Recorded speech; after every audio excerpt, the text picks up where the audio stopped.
எப்போதும் ஒரே மாதிரி ரசம் வைக்காம இந்த மாதிரி டிஃப்ரெண்டா ட்ரை பண்ணி பாருங்க. வீட்ல எல்லாரும் என்ஜாய் பண்ணி சாப்பிடுவாங்க. வாங்க இப்போ பொரிச்ச ரசமும் முட்டை மிளகு வறுவலையும் எப்படி பண்ணலாங்கிறத பார்க்கலாம். அதுக்கு முன்னாடி என்னோட சேனலை சப்ஸ்கிரைப் பண்ணலாம், மறக்காம சப்ஸ்கிரைப் பண்ணிக்கோங்க. பக்கத்துல இருக்கிற பெல் பட்டனை கிளிக் பண்ணிக்கோங்க. ஃபஸ்ட்டு இந்த ரெசிபி பண்ணுறதுக்கு அடுப்பில் ஒரு பேன் வச்சுருக்கேன். பேன் நல்லா சூடானதுக்கப்புறம் 1 டேபிள் ஸ்பூன் அளவுக்கு எண்ணெய் சேர்த்துக்கோங்க. எண்ணெய் நல்லா சூடானதுக்கப்புறம் 1 டீஸ்பூன் கடலைப்பருப்பு, 1 டீஸ்பூன் துவரம்பருப்பு, 1/2 டீஸ்பூன் உளுத்தம்பருப்பு சேர்த்துட்டு கரண்டி வச்சு நல்லா கலந்து விட்டுக்கோங்க. அடுப்பு லோ ஃப்ளேமில் வச்சுட்டு பொன்னிறம் வர வரைக்கும் இந்த மாதிரி கலந்து விட்டுட்டே இருங்க. இப்போ அடுத்தது ஒரு 6 வரமிளகாய் சேர்த்துடலாம். வரமிளகாய் சேர்த்துட்டு மறுபடியும் கரண்டி வச்சு நல்லா கலந்து விட்டுக்கோங்க. அடுத்தது 1/2 டீஸ்பூன் மிளகு, 1/2 டீஸ்பூன் ஜீரகம் சேர்த்துக்கலாம். சேர்த்துட்டு மறுபடியும் லைட்டாக கலந்து விட்டுட்டே இருங்க. அடுத்தது 1/2 கப்பு அளவுக்கு தேங்காய் சேர்த்துக்கலாம். தேங்காய் வந்து அதிகமாக சேர்த்துற வேண்டாம், 1/2 கப்பு சேர்த்தாலே போதும். நான் வச்ச ரசம் பார்த்தீங்கன்னா ஒரு 3லேருந்து 4 பேர் வரைக்கும் சாப்பிட்லாம். இப்போ நல்லா கலந்து விட்டுக்கோங்க. இப்போ வந்து அடுப்பு ஆஃப் பண்ணிவிட்டு இதை ஆற வச்சுருங்க. அடுத்து நம்ம ரசம் ரெடி பண்ண ஆரம்பிச்சிடலாம். அடுப்பில் கடாய் வச்சுருக்கேன். கடாய் நல்லா சூடானதுக்கப்புறம் 1 டேபிள் ஸ்பூன் எண்ணெய் சேர்த்துக்கோங்க. எண்ணெய் நல்லா சூடானதுக்கப்புறம் 1 டீஸ்பூன் கடுகு சேர்த்துக்கோங்க. கடுகு நல்லா பொரிஞ்சதுக்கப்புறம் ஒரு 3 பச்சை மிளகாய், அடுத்தது ஒரு 2-3 வரமிளகாய் சேர்த்துக்கோங்க. அடுத்தது கொஞ்சமாக கருவேப்பிலை சேர்த்துக்கோங்க. சேர்த்துட்டு கரண்டி வச்சு நல்லா கலந்து விட்டுக்கோங்க. இப்போ மிக்ஸி ஜாரில் ஒரு 3 தக்காளியை அரைச்சிட்டு வச்சுருக்கேன், அதையும் இது கூட சேர்த்துக்கலாம். இப்போ அடுத்தது மிக்ஸி ஜாரை கழுவி ஊற்றிக்கோங்க. இப்போ 1/2 டீஸ்பூன் மஞ்சள்தூள் சேர்த்துக்கலாம். இப்போ கரண்டி வச்சு நல்லா மறுபடியும் கலந்து விட்டுக்கிட்டே இருங்க. அடுத்து ரசத்துக்கு தேவையான அளவு உப்பு சேர்த்துக்கலாம். உப்பு சேர்த்துட்டு அடுப்பை நார்மல் ஃப்ளேமில் வச்சு ரசத்தை கொதிக்க வச்சிடலாம். இப்போ நம்ம ரெடி பண்ணி வச்சுருக்கிற பருப்பு, தேங்காய் எல்லாமே ஆறிடுச்சு. அதை ஒரு மிக்ஸி ஜாருக்கு மாற்றிட்டு நம்ம அரைச்சி எடுத்துப்போம். இந்த தேங்காய் பருப்பு எல்லாத்தையும் நீங்கள் ரொம்ப நைஸாக அரைச்சிடக்கூடாது, கொரகொரப்பாக அரைச்சி எடுத்துக்கோங்க. பாருங்கள், இந்த மாதிரி இருக்கணும். இப்போ அடுத்தது நம்ம ரெடி பண்ணி வச்சுருக்கிற ரசத்தில் இதை சேர்த்துடலாம். ரசமும் இங்கே கொதிக்க ஆரம்பிச்சிருச்சு. இது எல்லாத்தையும் நம்ம இப்போ சேர்த்துப்போம். சேர்த்துட்டு நல்லா கரண்டி வச்சு கலந்து விட்டுக்கோங்க. இதுக்கப்புறம் தேவையான அளவுக்கு தண்ணி சேர்த்துக்கோங்க. தண்ணி சேர்த்துட்டு ஒரு 5லேருந்து 10 நிமிஷம் வரைக்கும் நல்லா கொதிக்க வச்சுக்கோங்க. தண்ணி சேர்த்துருக்கிறதால ஒரு 1/2 டீஸ்பூன் அளவுக்கு உப்பு சேர்த்துக்கலாம். இப்போ ரசம் நல்லா கொதிக்க ஆரம்பிச்சிருச்சு. இந்த சமயத்தில் அடுப்பு ஆஃப் பண்ணிவிட்டு மல்லி இலை தூவிக்கோங்க.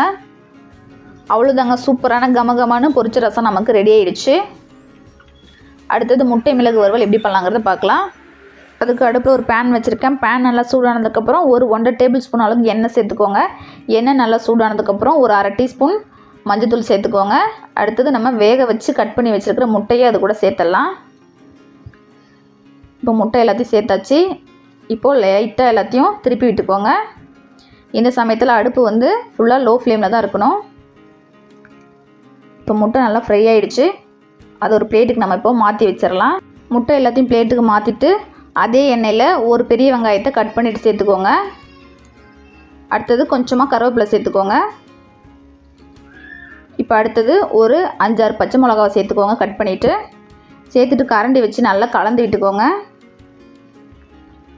இப்போ அடுத்தது ஒரு பெரிய தக்காளியை கட் பண்ணி வச்சுருக்கேன், அது இது கூட சேர்த்துக்கலாம். சேர்த்துட்டு தக்காளி நல்லா மசிகிற வரைக்கும் நல்லா கலந்து விட்டுக்கோங்க. இப்போ தக்காளி நல்லா மசிஞ்சாச்சு.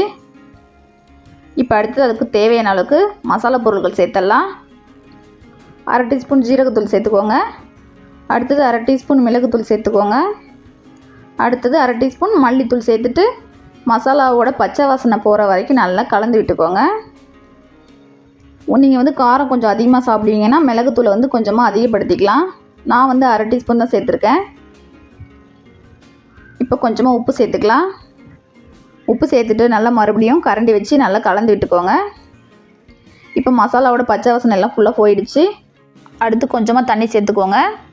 தண்ணி சேர்த்துட்டு கரண்டி வச்சு நல்லா கலந்து விட்டுக்கோங்க. இப்போ நம்ம ஊற்றிருக்கிற தண்ணி ஃபுல்லாக வத்துற வரைக்கும் நல்லா கரண்டி வச்சு இது மாதிரி கலந்து விட்டுட்டே இருங்க. இப்போ தண்ணியெல்லாம் ஃபுல்லாக வத்திருச்சு. இந்த சமயத்தில் நம்ம ரெடி பண்ணி வச்சுருக்கிற முட்டையை இது கூட சேர்த்துடலாம். முட்டையை இது மாதிரி ஒன்று ஒன்றா சேர்த்துக்கோங்க. எல்லா முட்டையும் சேர்த்தாச்சு. இப்போ கரண்டி வச்சு மறுபடியும் லைட்டாக இது மாதிரி கலந்து விட்டுக்கோங்க. அடுத்து இது கூட கொஞ்சமாக மல்லி இலை தூவிக்கோங்க. அவ்வளோதாங்க, சூப்பரான பொரிச்ச ரசமும் அதுக்கு பக்கமான காம்போவாக முட்டை மிளகு வறுவலும் நமக்கு ரெடி ஆயிடுச்சு. கண்டிப்பாக இந்த ரெசிபி உங்களுக்கு பிடிச்சிருக்குன்னு நம்புகிறேன். பிடிச்சிருந்தால் மறக்காமல் லைக் பண்ணுங்கள். உங்கள் ஃப்ரெண்ட்ஸ் அண்ட் ஃபேமிலிக்கும் நிறைய ஷேர் பண்ணுங்கள். இதுக்கு முன்னாடி போட்ட வீடியோஸ் எல்லாமே கீழே பிளேலிஸ்ட்டில் இருக்குது, வேணும்னா மறக்காமல் செக் பண்ணி பாருங்கள். மீண்டும் அடுத்து ஒரு இன்ட்ரெஸ்டிங்கான ரெசிபியில் சந்திக்கலாம். தேங்க்யூ, பாய்.